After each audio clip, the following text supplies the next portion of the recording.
abonnez-vous à la chaîne et activez les notifications pour ne pas manquer nos histoires. Le vent glacial de décembre me coupait le visage alors que je courais à travers les jardins du château de Beaumont. Mon cœur battait à tout rompre, non pas à cause de l'effort physique, mais en raison de l'intensité de ce qui venait de se passer. Alexandre me suivait à quelques pas, son souffle formant de petits nuages dans l'air froid de la nuit. « Mathéo, attends !» Sa voix portait une urgence qui me donnait envie de m'arrêter, de me retourner et de courir dans ses bras. Mais je ne pouvais pas après ce que sa mère venait de dire. Quand je me suis enfin arrêté près de la fontaine de marbre au centre du jardin, il m'a rattrapé. Ses mains ont trouvé mon visage, et même dans l'obscurité, je pouvais voir l'éclat intense de ses yeux bleus. « Ne me quitte pas », murmura-t-il, son front contre le mien.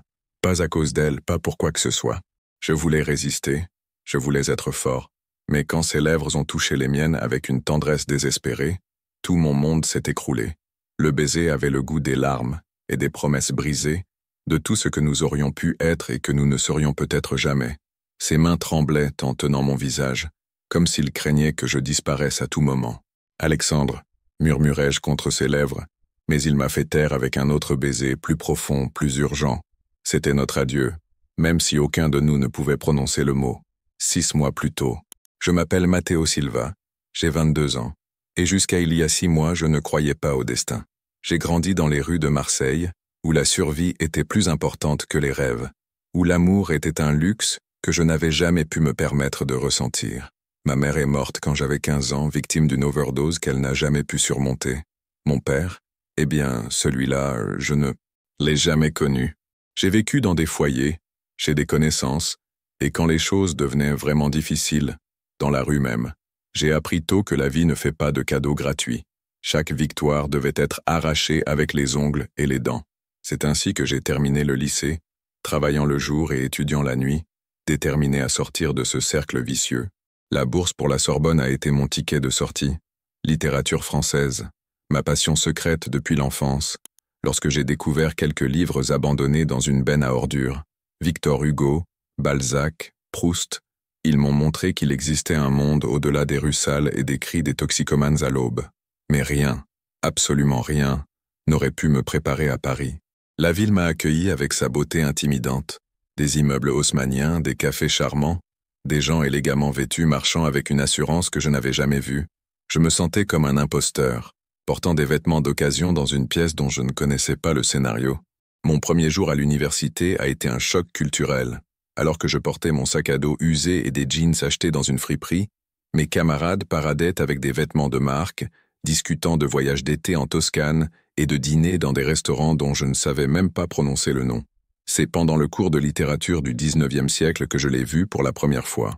Alexandre Beaumont était assis au 3e rang, posture droite, cahier ouvert avec une écriture impeccable, cheveux blonds parfaitement coiffés, chemise blanche repassée, blazer bleu marine qui coûtait probablement plus cher que toute ma garde-robe. Il était l'incarnation de tout ce que je n'étais pas, élégant, raffiné, né avec une cuillère d'argent dans la bouche. Mais c'est quand il s'est tourné pour prêter un stylo à la fille à côté de lui que nos regards se sont croisés. Des yeux bleus comme le ciel de Provence en été, avec une profondeur qui m'a pris au dépourvu.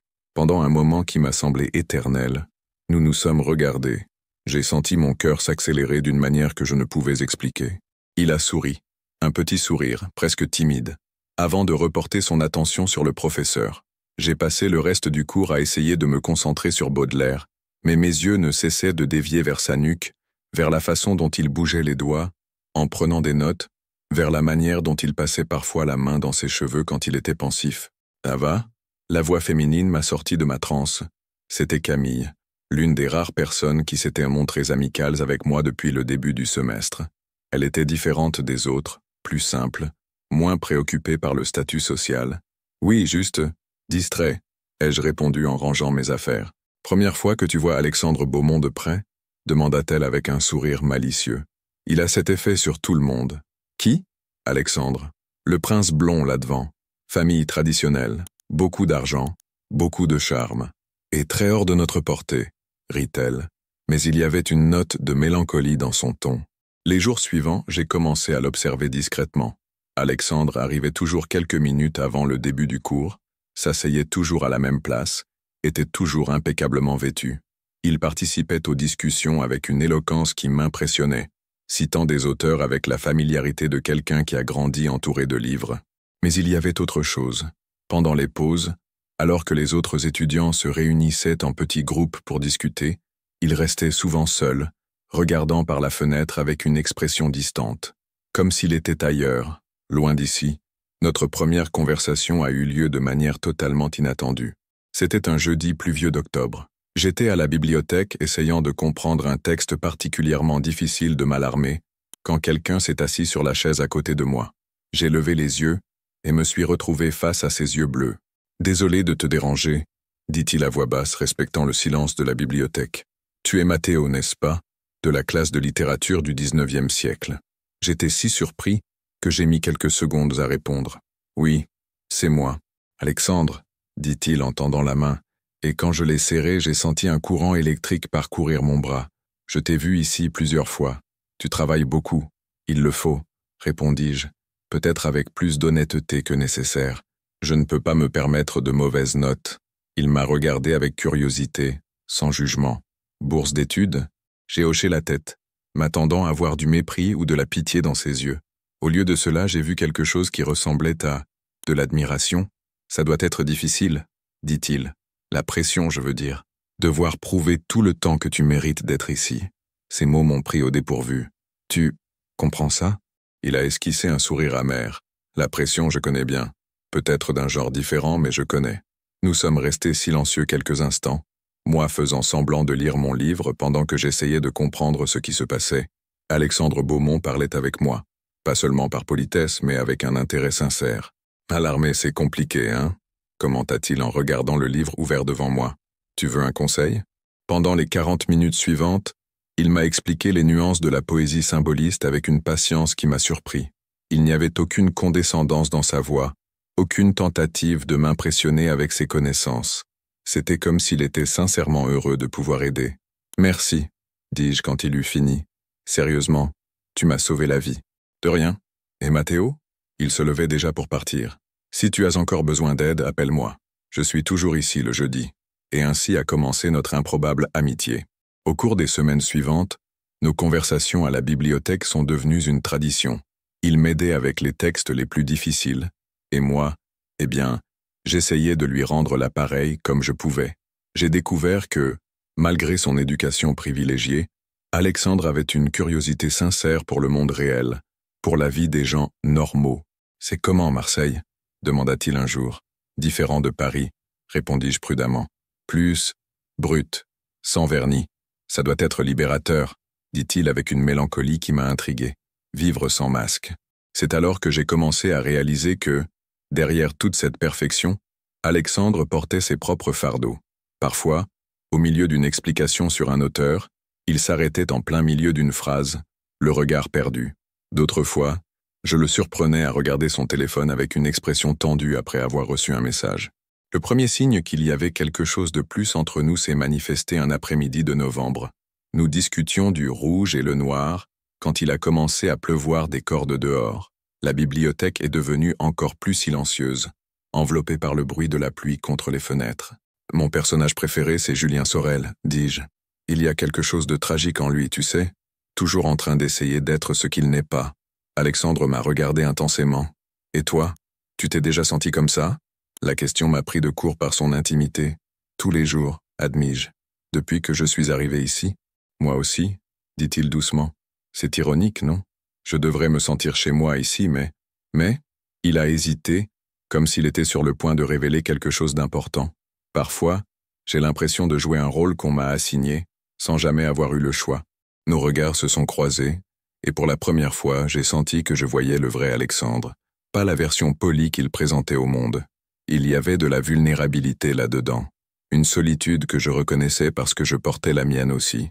C'est à ce moment-là que j'ai réalisé que mes sentiments pour lui s'étaient transformés en quelque chose de beaucoup plus profond et dangereux que de l'admiration ou de l'amitié. La pluie continuait de tomber, créant une bulle d'intimité autour de nous. Sans trop réfléchir, j'ai tendu la main et touché légèrement la sienne.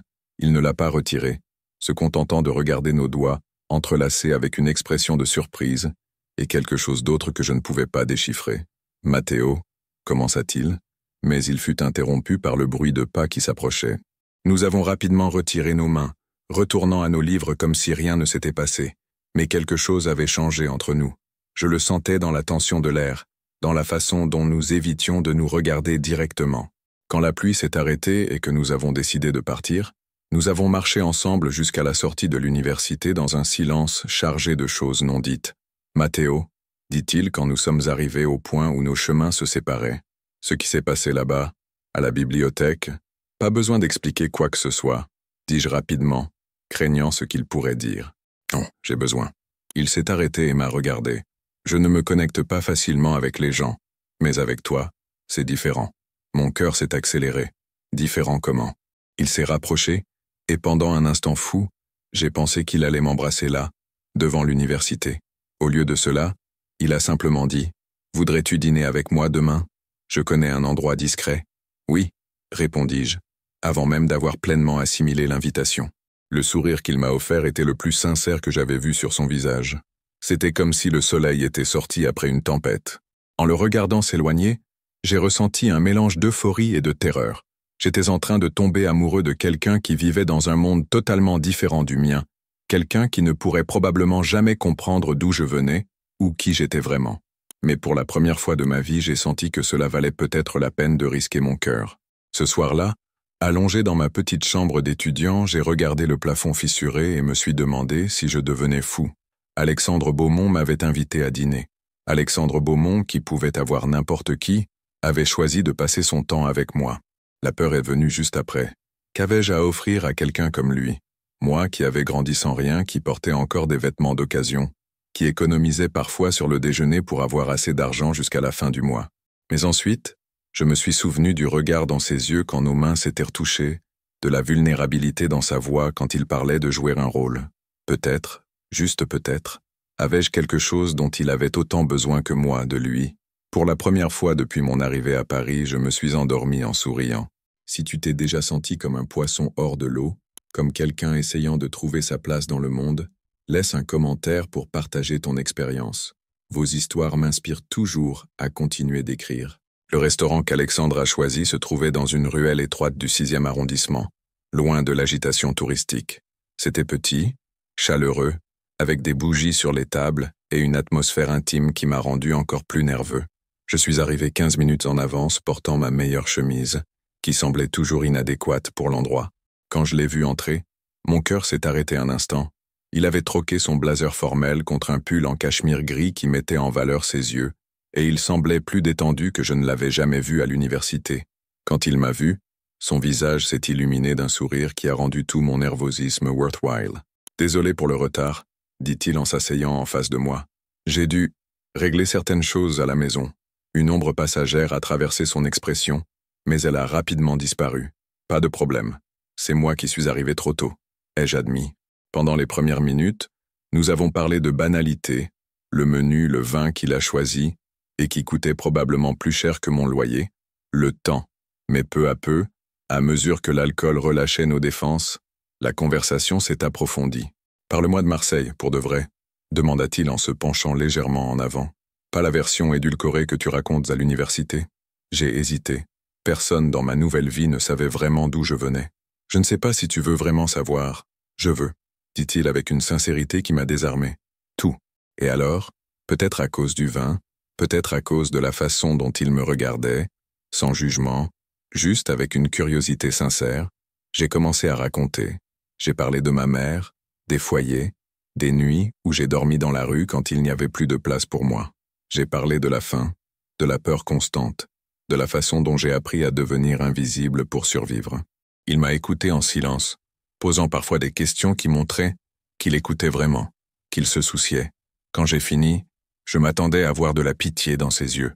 Au lieu de cela, j'ai vu quelque chose qui ressemblait à « du respect ». « Tu es la personne la plus forte que je connaisse », dit-il simplement. « Je ne suis pas fort », protestai-je. « J'ai juste fait ce que je devais faire.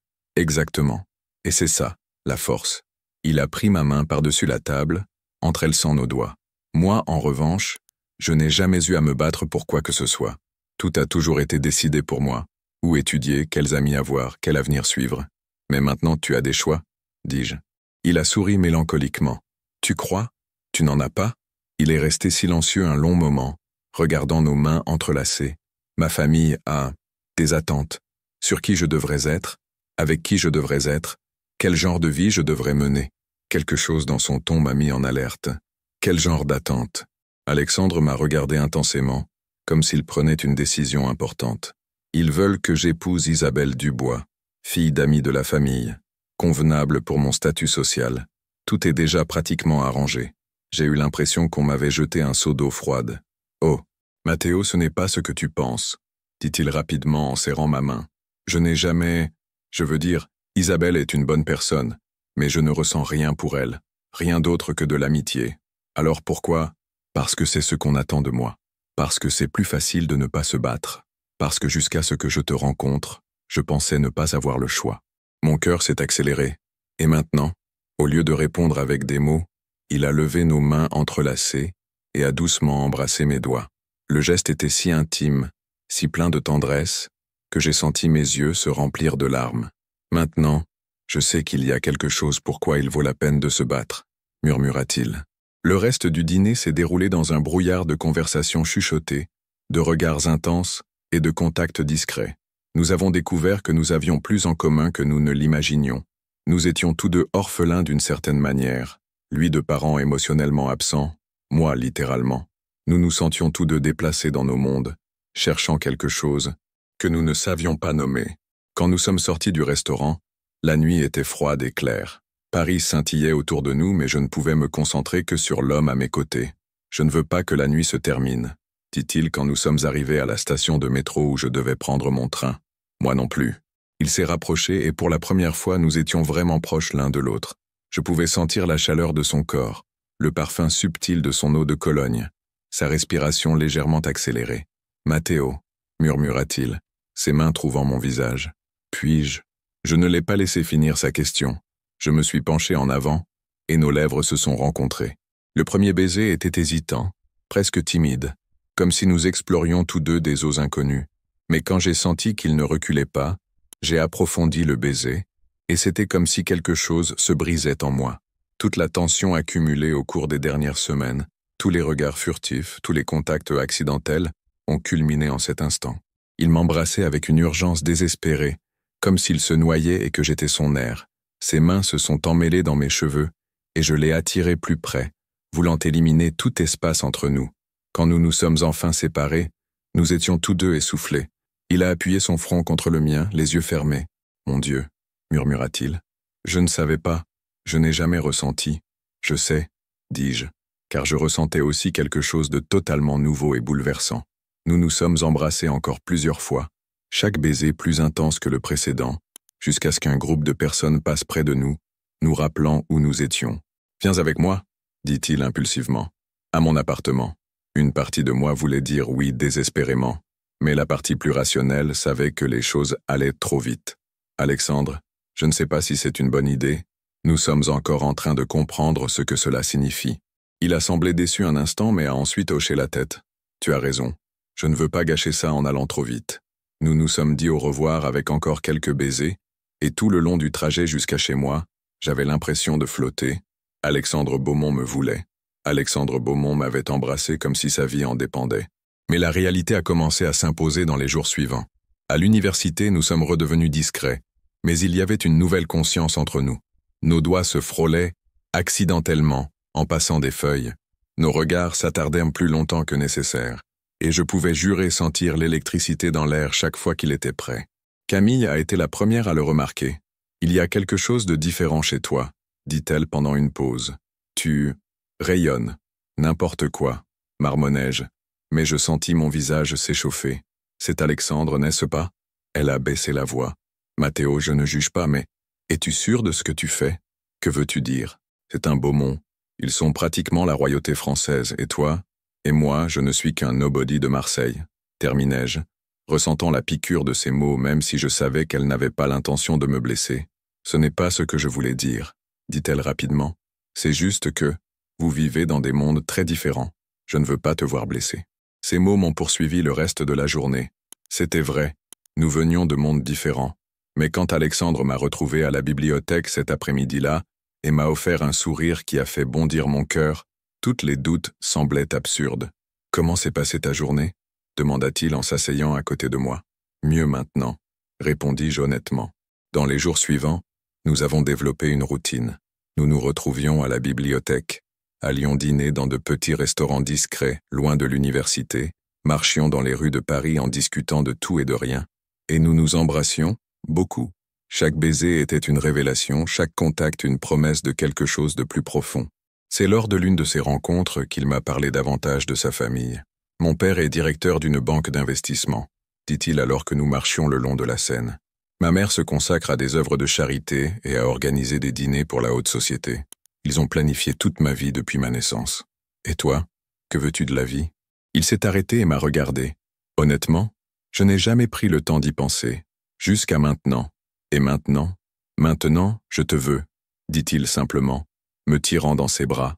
Nous nous sommes embrassés là, sur le pont, avec Paris illuminé autour de nous. C'était comme une scène de film, trop parfaite pour être réelle. Mais la réalité avait une manière cruelle de s'immiscer dans notre monde de fantaisie. La première fissure est apparue quand Alexandre a annulé l'un de nos rendez-vous à la dernière minute. « Dîner de famille », expliqua-t-il par message. « Je ne peux pas y échapper. » J'ai essayé de comprendre, mais quand cela s'est reproduit pour la 3e fois en 2 semaines, j'ai commencé à me sentir comme un secret honteux qu'il cachait. « As-tu honte de moi ?» demandai-je une nuit où nous avons enfin pu nous voir. « Comment peux-tu penser ça ?» dit-il semblant sincèrement choqué. « Alors pourquoi annules-tu toujours ? Pourquoi ne m'as-tu jamais présenté à aucun de tes amis ?» Il est resté silencieux un long moment. « C'est compliqué, Mathéo. Tout dans ta vie est compliqué, dis-je, plus amèrement que je ne l'avais prévu. Tu ne comprends pas, dit-il en passant ses mains dans ses cheveux. Ma famille, s'ils apprenaient pour nous. Quoi ? Ils me tueraient ? Ils m'expulseraient de Paris ? Ils me couperaient les vivres, dit-il doucement. Financièrement, socialement, émotionnellement, je perdrais tout, y compris moi. Il m'a regardé avec angoisse. Surtout toi. C'est alors que j'ai commencé à comprendre le véritable poids de ce à quoi nous faisions face. Ce n'était pas seulement une différence de classe sociale, c'était un gouffre qui semblait infranchissable. Mais aussi terrifiant que cela puisse être, j'étais trop amoureux pour abandonner. « Alors qu'est-ce qu'on fait ?»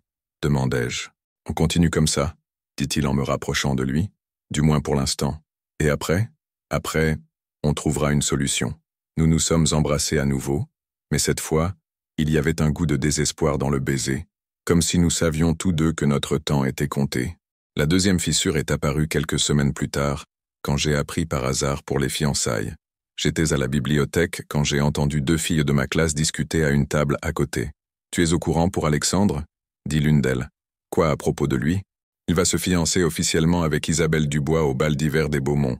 Ma mère l'a appris de sa mère. J'ai eu l'impression qu'on m'avait donné un coup de poing dans l'estomac. Le bal d'hiver était dans 2 semaines. Alexandre n'avait rien mentionné à ce sujet. Ce soir-là, quand nous nous sommes retrouvés dans notre café habituel, je l'ai confronté. « Quand allais-tu me parler des fiançailles ?» Il est devenu pâle. « Comment l'as-tu su ? Est-ce que ça importe ? Ce qui importe, c'est que tu ne me l'as pas dit. Mathéo, ce n'est pas ce que tu penses. Vraiment ? Alors tu ne vas pas te fiancer avec Isabelle Dubois dans 2 semaines. » Il a baissé la tête. « C'est compliqué. » « Arrête de dire que c'est compliqué, » explosai-je, attirant les regards des autres tables. J'ai baissé la voix. « C'est oui ou non, Alexandre ? Vas-tu te fiancer avec elle ou pas ? » « Officiellement, oui, » admit-il. « Mais ça ne veut rien dire. C'est juste une formalité, une mise en scène pour les familles. Pour toi, ça peut être juste une mise en scène. Pour moi, c'est la preuve que je ne suis qu'une distraction pour toi. Tu sais que ce n'est pas vrai, » dit-il, en essayant de prendre ma main, mais je l'ai retirée. Vraiment ? Parce que de mon point de vue, tu choisis la vie que ta famille veut plutôt que de te battre pour ce que nous avons. J'essaie de te protéger, dit-il, frustré. Si ma famille apprend pour nous maintenant, ils te détruiront. Ils te retireront ta bourse. Ils s'assureront que tu ne trouves jamais de travail nulle part. Ils ont ce pouvoir, Mathéo. Et tu penses que je n'ai pas le droit de prendre cette décision moi-même. Il est resté silencieux, et j'ai su que j'avais touché un point sensible. Tu décides pour moi, de la même manière que ta famille décide pour toi, dis-je en me levant. La différence, c'est que je pensais que tu étais différent d'eux. Mathéo, attends, mais j'étais déjà parti, le cœur brisé, et la certitude que je perdais la seule personne qui m'avait fait croire en l'amour. Dans les jours qui ont suivi, j'ai essayé de me convaincre que j'étais mieux sans lui. Je me suis replongé dans mes études, J'ai évité la bibliothèque le jeudi, j'ai pris des chemins différents à l'université pour ne pas le croiser. Mais le soir, seul dans ma chambre, je ressentais une douleur physique dans la poitrine chaque fois que je pensais à lui. Et je pensais à lui constamment. C'est Camille qui m'a apporté la nouvelle du bal. Alexandre n'est pas venu, dit-elle en s'asseyant à côté de moi à la cantine. Aux fiançailles, ça a causé un scandale énorme. Mon cœur a bondi. Qu'est-ce que tu veux dire? Il n'est tout simplement pas venu. Isabelle était là tout en blanc, attendant, et il n'est jamais apparu. On dit que la famille Beaumont est furieuse. J'ai passé le reste de la journée sous le choc. Qu'est-ce que cela signifiait? Pourquoi avait-il fait ça? La réponse est arrivée ce soir-là, quand j'ai trouvé une lettre glissée sous la porte de ma chambre. Matteo, je sais que je n'ai pas le droit de demander ton pardon après tout ce qui s'est passé. Je sais que je t'ai blessé, que je t'ai fait sentir comme si tu étais moins important que les attentes de ma famille. Mais tu avais raison. Je décidais pour toi de la même manière que mes parents ont toujours décidé pour moi. Et j'ai réalisé qu'en faisant cela, je perdais la seule chose réelle que j'ai jamais eue dans ma vie. Je ne suis pas allé au bal ce soir. Je ne me suis pas fiancé à Isabelle. Je ne vais plus vivre la vie que d'autres ont choisie pour moi. Si tu me donnes une chance, je veux essayer à nouveau. De la bonne manière cette fois. Sans secret. Sans cacher ce que je ressens pour toi. Je t'aime, Matteo. J'ai mis trop de temps à le dire, mais c'est vrai. Je t'aime, et je suis prêt à me battre pour nous, quelles que soient les conséquences. Si tu ressens encore quelque chose pour moi, retrouve-moi demain à la bibliothèque, à 3h de l'après-midi, à notre endroit habituel. Avec tout mon amour, Alexandre. J'ai tenu la lettre avec des mains tremblantes, lisant et relisant ces mots. Il avait renoncé aux fiançailles. Pour moi, pour nous. Mais une partie de moi avait encore peur. Et si ce n'était qu'une impulsion? Et si, quand les conséquences arriveraient, il changeait d'avis à nouveau? J'ai mal dormi cette nuit-là, oscillant entre l'espoir et la terreur. Le lendemain, je suis resté planté devant la bibliothèque pendant 1 heure, sans le courage d'entrer. Et s'il n'était pas là? Et s'il était là, mais que je n'étais pas capable de lui pardonner? Finalement, à 3h15, je suis entré. Il était là, à notre place habituelle, mais il semblait différent. Plus maigre, les yeux rouges, les cheveux ébouriffés. Quand il m'a vu, son visage s'est illuminé d'un espoir timide. « Tu es venu ?» dit-il en se levant. « J'ai failli ne pas venir, admis-je. Mais tu es venu, ça doit vouloir dire quelque chose. » Nous nous sommes regardés un long moment, et je pouvais voir toute la vulnérabilité qu'il essayait de cacher. « Raconte-moi ce qui s'est passé hier soir, » dis-je. Il m'a tout raconté, comment il avait passé des heures à se préparer pour le bal, comment il s'était arrêté devant la salle et n'avait tout simplement pas pu entrer, comment son père l'avait appelé, furieux, comment il avait passé la nuit à marcher dans les rues de Paris en pensant à moi. Et maintenant, demandai-je, ta famille, ils m'ont coupé les vivres, dit-il simplement, au moins temporairement. Je ne peux plus vivre dans l'appartement qu'ils payaient, je ne peux plus utiliser la carte de crédit, je ne peux plus compter sur leur argent. Alexandre, commençai-je, ressentant un mélange de culpabilité et d'admiration. Non, m'interrompit-il, c'était mon choix, et je t'ai choisi, j'ai choisi nous. Et si ça ne marche pas? Et si tu regrettes? Il s'est approché et a pris mon visage dans ses mains. Alors au moins, j'aurais essayé. Pour la première fois de ma vie, j'aurais combattu pour quelque chose qui compte vraiment. Et puis il m'a embrassé. Et c'était comme si toutes les pièces s'emboîtaient. Je l'ai embrassé en retour avec toute la nostalgie et l'amour que j'avais gardé au cours des derniers jours. Et pour la première fois depuis notre dispute, j'ai senti que nous avions peut-être vraiment une chance. Je t'aime aussi, murmurai-je contre ses lèvres. J'avais tellement peur de l'admettre. Tu n'as plus besoin d'avoir peur, dit-il. Nous affronterons tout ensemble.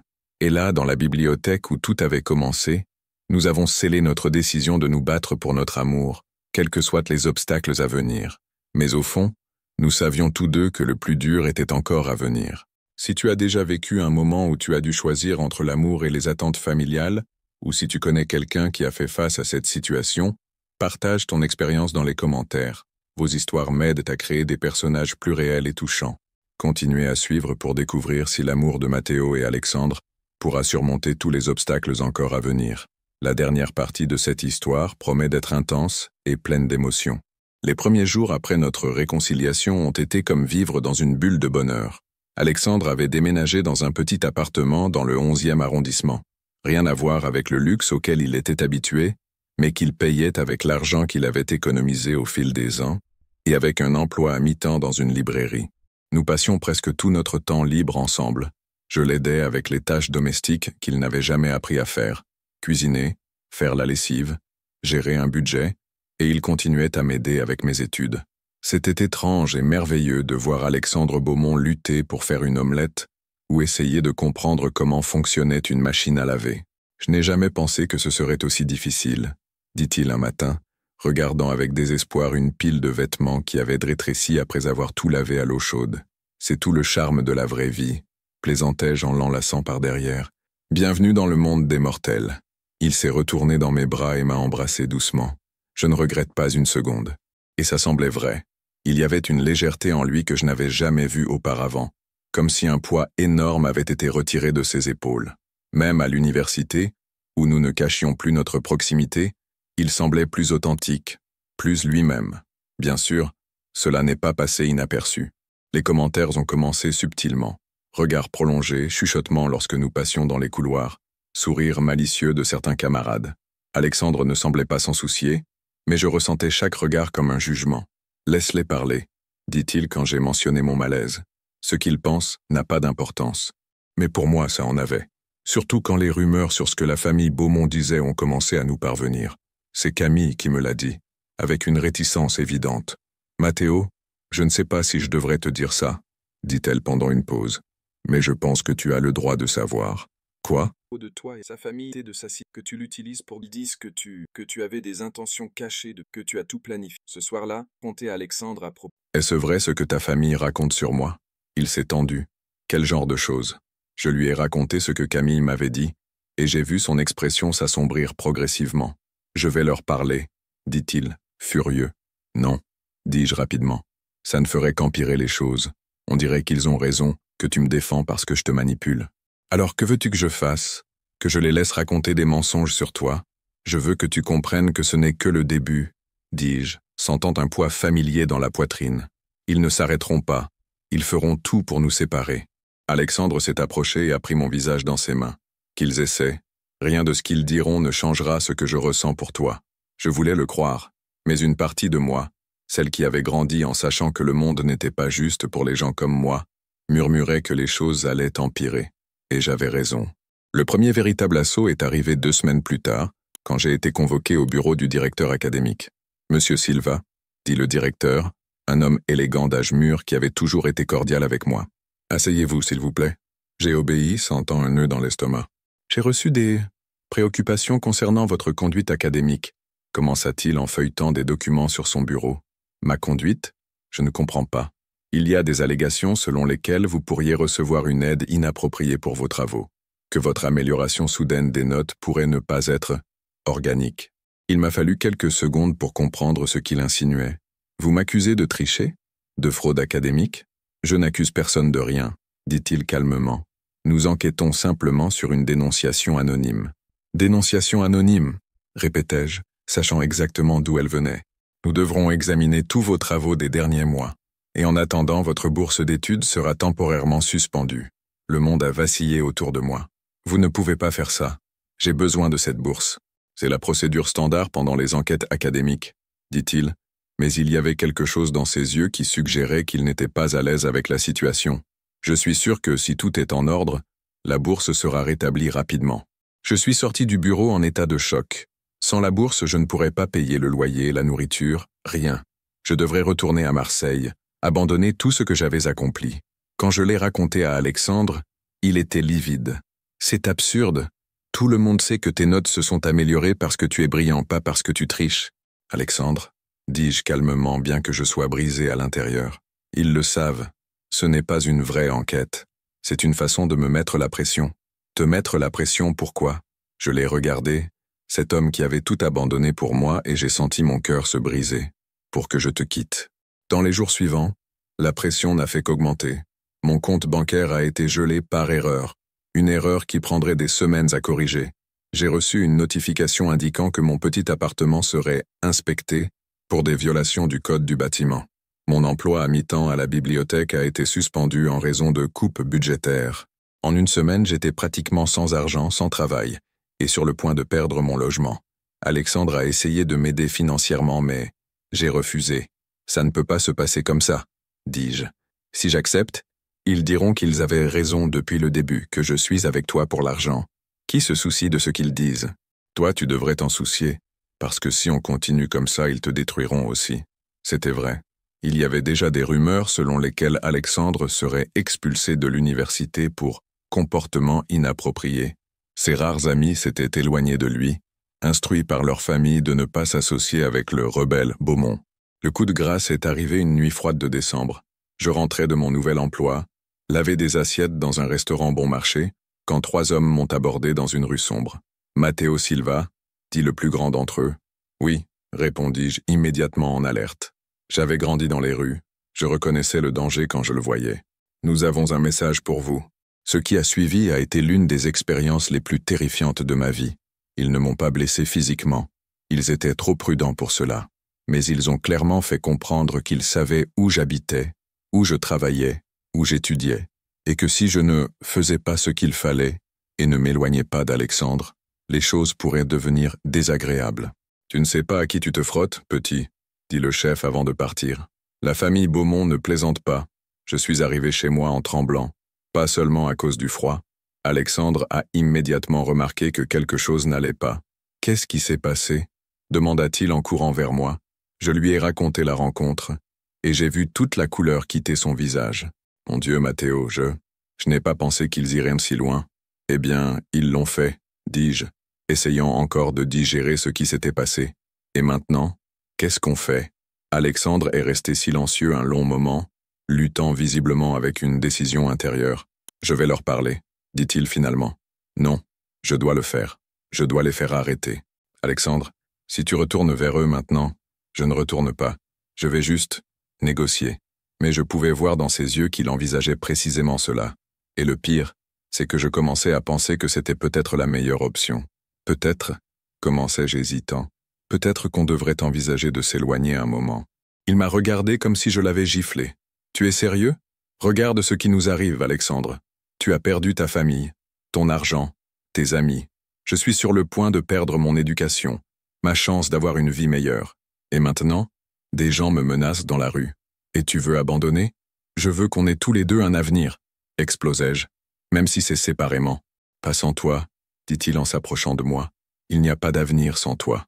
Nous nous sommes embrassés désespérément comme 2 personnes se noyant en essayant de se sauver mutuellement. Mais pour la première fois, j'ai senti que cela ne suffirait pas. Cette nuit-là, allongés dans le lit d'Alexandre, nous avons parlé jusqu'à l'aube de nos options. Toutes semblaient impossibles. On pourrait s'enfuir, suggéra-t-il. Aller dans un autre pays, recommencer à zéro. Avec quel argent? Et nos études? On pourrait attendre, rester séparés jusqu'à ce que je puisse regagner mon indépendance financière. Ça pourrait prendre des années, et il n'y a aucune garantie que ta famille ne continue pas à nous poursuivre. Alors, que proposes-tu? Je n'avais pas de réponse. Pour la première fois depuis que nous nous étions rencontrés, il semblait que notre amour ne suffirait pas à surmonter les obstacles. La décision a été prise pour nous 3 jours plus tard. Je sortais de l'université quand j'ai vu une silhouette familière m'attendant à la porte. C'était une femme élégante, d'âge mûr, vêtue de vêtements coûteux et affichant une expression de dégoût à peine dissimulée. « Vous devez être Matteo Silva, » dit-elle, « et vous devez être la mère d'Alexandre. » Madame Beaumont était exactement comme je l'avais imaginé, belle, froide, et exsudant le type d'autorité qui vient de générations de privilèges. « Nous devons parler, » dit-elle. Nous nous sommes assis dans un café à proximité, et elle est allée droit au but. « Combien voulez-vous? Pardon? Pour disparaître de la vie de mon fils. Tout le monde a un prix, monsieur Silva. Quel est le vôtre? » J'ai senti une colère brûler dans ma poitrine. Je ne suis pas à vendre. Non? Alors peut-être préférez-vous que nous continuions avec nos méthodes actuelles. Elle a pris une gorgée délicate de son café. Ce serait dommage si vous étiez expulsé de l'université, ou si quelque chose d'infortuné arrivait à votre sécurité. Vous me menacez? Je vous offre une solution civilisée à un problème désagréable. Elle a posé une enveloppe sur la table. Il y a assez d'argent là-dedans pour que vous terminiez vos études n'importe où dans le monde. Loin de Paris, loin de mon fils. J'ai regardé l'enveloppe sans la toucher. Et si je refuse? Alors vous découvrirez jusqu'où une mère peut aller pour protéger son fils. Il y avait quelque chose dans ses yeux qui me disait qu'elle ne bluffait pas. « Pourquoi me détestez-vous autant ?» demandai-je. « Je ne vous déteste pas, monsieur Silva. Je ne pense même pas assez à vous pour vous détester. Vous êtes simplement inapproprié. Alexandre a des responsabilités, un héritage familial, des attentes qu'il doit remplir. Et vous êtes une distraction de tout cela. Je l'aime. L'amour, dit-elle le mot comme s'il avait un goût amer. L'amour est un luxe que des gens comme Alexandre ne peuvent pas se permettre. Du moins pas avec des gens comme vous. Je suis sorti du café sans prendre l'enveloppe. Mais ces mots m'ont poursuivi tout le long du chemin jusqu'à chez moi. Ce soir-là, j'ai tout raconté à Alexandre. Il était furieux, a jeté un verre contre le mur, a crié qu'il allait confronter sa mère. Mais quand la colère est retombée, il ne restait que le désespoir. « Qu'est-ce qu'on va faire ?» demanda-t-il, épuisé. J'ai regardé l'homme que j'aimais, trop maigre maintenant, avec des cernes profonds, la légèreté qu'il avait trouvée presque complètement disparue. J'ai regardé autour du petit appartement, pensant à comment notre vie était devenue une lutte constante juste pour exister. Je ne sais pas, admis-je. C'est alors que nous avons reçu le coup final. Alexandre a été convoqué à une réunion au bureau de l'avocat de la famille le lendemain. Quand il est revenu, il était pâle comme un fantôme. « Ils ont complètement coupé mon accès au fonds fiduciaire », dit-il en s'effondrant sur une chaise. « Et plus encore, ils me poursuivent pour détournement de biens familiaux. L'appartement où je vivais avant, la voiture, même certains vêtements que j'ai emportés. Ils disent que techniquement ils appartenaient à l'entreprise familiale. Ils peuvent me faire ça? Apparemment oui.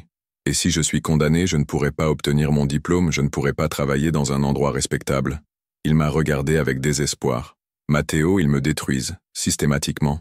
À cause de nous, dis-je doucement. Non, dit-il rapidement. À cause d'eux, à cause de leurs préjugés, de leur besoin de tout contrôler. Mais même en disant cela, je pouvais voir le doute grandir dans ses yeux. La question que nous ne voulions pas poser, est-ce que ça en valait la peine? La réponse est arrivée quelques jours plus tard, d'une manière que nous n'attendions pas. Je rentrais du travail quand j'ai trouvé Alexandre assis par terre devant l'immeuble, la tête entre les mains. « Qu'est-ce qui s'est passé ?» demandai-je en courant vers lui. « Ils m'ont expulsé, » dit-il sans lever la tête. « De l'université. Ils ont trouvé un moyen d'annuler mon inscription. J'ai eu l'impression que le monde s'effondrait autour de nous. Pour quelle raison? Son paiement des frais de scolarité. Techniquement, c'était l'entreprise familiale qui payait, et ils ont annulé le paiement. Il m'a enfin regardé, et j'ai vu des larmes dans ses yeux. Matteo, j'ai tout perdu. Absolument tout. Cette nuit-là, allongés dans le lit, nous savions tous deux que c'était la fin. Nous n'avions pas prononcé les mots, mais ils pesaient dans l'air entre nous. Peut-être, commença Alexandre hésitant, peut-être que ma mère a raison, peut-être que ce serait mieux si tu retournais vers elle, terminai-je, temporairement, juste le temps de me réorganiser, de trouver un moyen d'être vraiment indépendant. Alexandre, dis-je doucement, si tu retournes maintenant, ils ne te laisseront plus jamais partir, et tu le sais. Il est resté silencieux car nous savions tous deux que j'avais raison. Alors qu'est-ce qu'on fait? J'ai pris une profonde inspiration, me préparant à dire les mots les plus difficiles de ma vie. Je pense qu'on doit se séparer. Il s'est tourné brusquement pour me faire face. Non, je ne vais pas renoncer à toi. Ce n'est pas renoncer, dis-je bien que mon cœur se brisait. C'est être réaliste. Regarde ce que nous sommes devenus, Alexandre. Nous survivons à peine. Nous ne vivons pas. Mais je t'aime. Je t'aime aussi. C'est pourquoi je dois te laisser partir. Nous avons passé toute la nuit à parler, à pleurer, à essayer de trouver une autre solution. Mais toutes les routes menaient au même endroit, notre séparation. Le lendemain matin, j'étais en train de faire mes valises quand Alexandre est revenu d'une promenade. Il y avait quelque chose de différent en lui, une détermination que je n'avais pas vue depuis des semaines. J'ai parlé à ma mère, dit-il, et je lui ai dit que je rentrerais à la maison, que j'accepterais les fiançailles avec Isabelle, que je prendrais ma place dans l'entreprise familiale. J'ai senti mon cœur s'arrêter. Tu... Quoi? Mais à une condition. Laquelle? Qu'ils te laissent tranquille, qu'ils rétablissent ta bourse, qu'ils arrêtent les menaces, qu'ils te laissent terminer tes études sans interférence. Alexandre, non. C'est décidé, Matteo. C'est la seule façon de te protéger. Mais toi, et ton bonheur? Il a souri tristement. Mon bonheur, ça a toujours été toi. Si tu vas bien, si tu peux avoir la vie que tu mérites, alors ça en valait la peine. Nous nous sommes embrassés une dernière fois, un baiser salé de larmes et rempli de tout ce que nous ne pouvions pas dire. C'était notre adieu. Promets-moi que tu ne gâcheras pas la chance que je te donne, murmura-t-il contre mes lèvres. Je le promets, murmurai-je en retour. Et toi, promets-moi que tu n'arrêteras pas de rêver, qu'un jour tu trouveras un moyen d'être vraiment libre. Je le promets. La semaine suivante, Alexandre est retourné vivre chez sa famille. J'ai reçu une notification indiquant que ma bourse avait été rétablie et que l'enquête académique avait été classée faute de preuves. L'argent est revenu sur mon compte, mon appartement a passé l'inspection, mon emploi à la bibliothèque a été rétabli. C'était comme si notre histoire d'amour avait été complètement effacée de la réalité officielle. Mais pas de mon cœur. Au cours des mois suivants, je me suis consacré entièrement à mes études. J'ai obtenu les meilleures notes de ma vie, remporté des prix académiques, impressionné les professeurs. C'était comme si toute la douleur de la perte s'était transformée en carburant pour le succès. De temps en temps, je voyais des nouvelles d'Alexandre dans les journaux mondains, des photos de lui lors d'événements familiaux, toujours impeccablement vêtu, toujours avec le sourire parfait que je savais être faux. Il y avait des mentions selon lesquelles les fiançailles avec Isabelle seraient annoncées à nouveau bientôt. Chaque photo était comme un coup de poignard dans le cœur, mais aussi un rappel de pourquoi notre séparation avait été nécessaire. 2 ans plus tard, j'étais à la cérémonie de remise des diplômes, vêtu de la toge noire avec le cordon doré indiquant mes distinctions académiques. Quand je l'ai vu, Alexandre était au fond de l'auditorium, portant un costume sombre, les cheveux un peu plus longs qu'à l'accoutumée. Nos regards se sont croisés à travers la foule, et pendant un instant, c'était comme si les 2 années avaient disparu. Après la cérémonie, je l'ai trouvé m'attendant dans les jardins de l'université. « Félicitations », dit-il, et il y avait une fierté sincère dans sa voix. « Merci. Toi, comment vas-tu ? » ?»« Bien. Mieux que ce à quoi je m'attendais. » Il a fait une petite pause. « J'ai rompu les fiançailles avec Isabelle il y a 6 mois. Mon cœur a bondi. »« Quoi ? » J'ai réalisé que je ne pouvais pas vivre un mensonge pour toujours, pas après avoir connu ce qu'était le véritable amour. Et ta famille ? On négocie. Je prouve que je peux contribuer à l'entreprise à ma manière, sans sacrifier complètement qui je suis. Il a souri. J'ai appris d'une personne que j'ai rencontrée une fois qu'il vaut la peine de se battre pour ce qui compte vraiment. Nous nous sommes regardés, et je pouvais sentir toute l'histoire entre nous, tout l'amour qui n'avait jamais vraiment disparu. « Matteo, » dit-il enfin.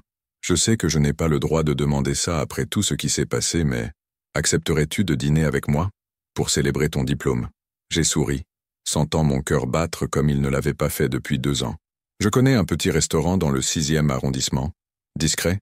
Demanda-t-il avec un sourire malicieux. Très discret. 5 ans plus tard, la maison en Provence est petite mais parfaite. Elle offre une vue imprenable sur les champs de lavande, une cuisine où Alexandre a enfin appris à faire une omelette correcte, et un bureau où je travaille sur mon premier roman. Nous sommes allongés dans l'herbe du jardin, regardant le soleil couchant peindre le ciel d'or et de rose. Alexandre a la tête sur ma poitrine, et je joue distraitement avec ses cheveux. « Tu sais à quoi je pensais ?» dit-il. « À quoi ? À cette nuit au château quand tu as couru loin de moi dans les jardins. » Je souris me souvenant. J'avais tellement peur. Moi aussi. Peur que tu disparaisses, que tout ne soit qu'un rêve. Et maintenant, il se tourne pour me regarder, ses yeux bleus ayant toujours le même effet sur moi après toutes ces années.